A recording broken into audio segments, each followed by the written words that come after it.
Live in Southern California, this is California News at 5. A secretly taped phone conversation played on a tape recorder before a horde of news cameras and reporters. You guessed it, just the latest twist in the growing and complicated investigation involving superstar Michael Jackson. Good evening, everybody. 5 o'clock. I'm Paul Moyer. And I'm Colleen Williams. Top story right here tonight at 5 o'clock. New developments in the Michael Jackson criminal investigation. Jackson's attorney and private investigator released a tape recording to the press late this afternoon. They claim it contains proof that somebody is trying to extort money from Michael Jackson. Meantime, in Singapore, Michael Jackson back on stage again, resuming his concert tour following a brief illness the past couple of days. Two stories on the Jackson investigation tonight. Number one, Channel 4's Patrick Healy on the tale of the tape, and Phil Shuman on the parents in this case. We begin with Patrick Healy. Patrick?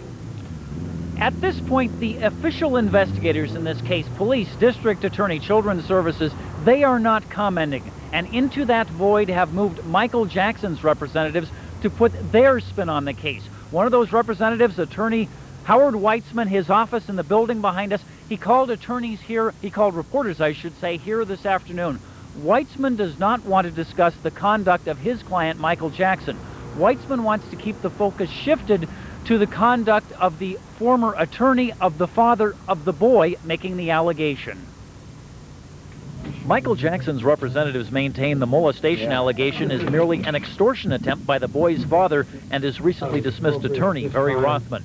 To support this, Jackson's representatives called reporters to this Century City conference room, announcing they would play a tape recording of a phone conversation between Rothman and Jackson security consultant Anthony Pellicano.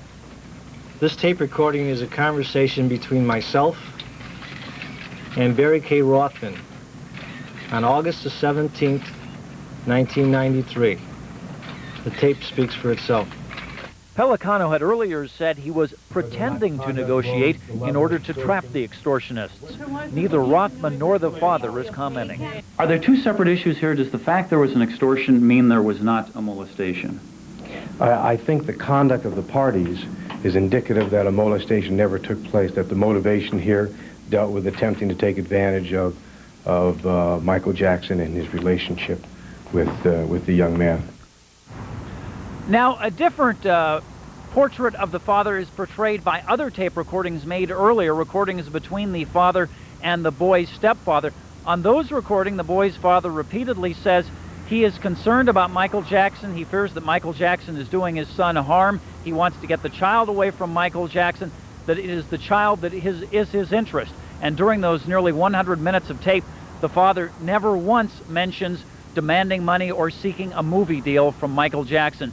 So two very different pictures being presented here, while the real picture being uncovered by investigators. They hope they are not talking about that. Live in Century City, Patrick Healy, Channel 4 News. Back to you. Patrick, maybe we can clarify that picture a little bit. Meantime, the father of the boy who is making the accusations this evening has hired a new attorney. Our Phil Shuman is standing by live at the attorney's office, and that's in Santa Monica. Phil? You are calling. This does get a little bit complicated to follow, but the man that the Pellicano and Weitzman forces were trying to implicate, Barry Rothman, is apparently out of the picture now. The father of the alleged victim has hired a new attorney, Richard Hirsch, who is inside these offices here. His secretary and staff were very nice today, but we were not allowed to speak to Mr. Hirsch either on the phone or in person. Among the many things we'd like to ask him is why the father of the alleged victim feels he needs a new criminal attorney. As the Michael Jackson investigation continues, Channel 4 News has confirmed that the father of the alleged victim has hired a new attorney. He's Richard G. Hirsch of Santa Monica, but Hirsch won't comment on this case. Channel 4 News has learned that he's a well-respected criminal attorney who is an active member of the state bar and has been practicing law since 1967.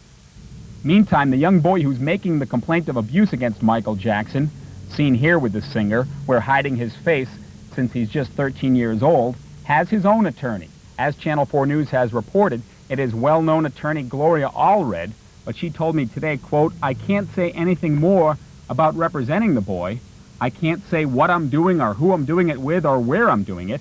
I may have a news conference tomorrow. I'll let you know who will attend."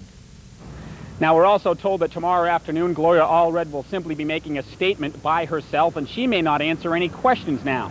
So we have on the Jackson side, attorney Howard Weitzman, investigator Anthony Pellicano. Now, on the side of the alleged victim, we have Gloria Allred and then this new attorney, Richard G. Hirsch. Battle lines are clearly drawn, but nobody is speaking for the record. Meantime, what the district attorney, the police are doing, also a mystery because they aren't talking either. It's a very confusing case. Reporting live, Phil Shuman, Channel 4 News in Santa Monica. Paul.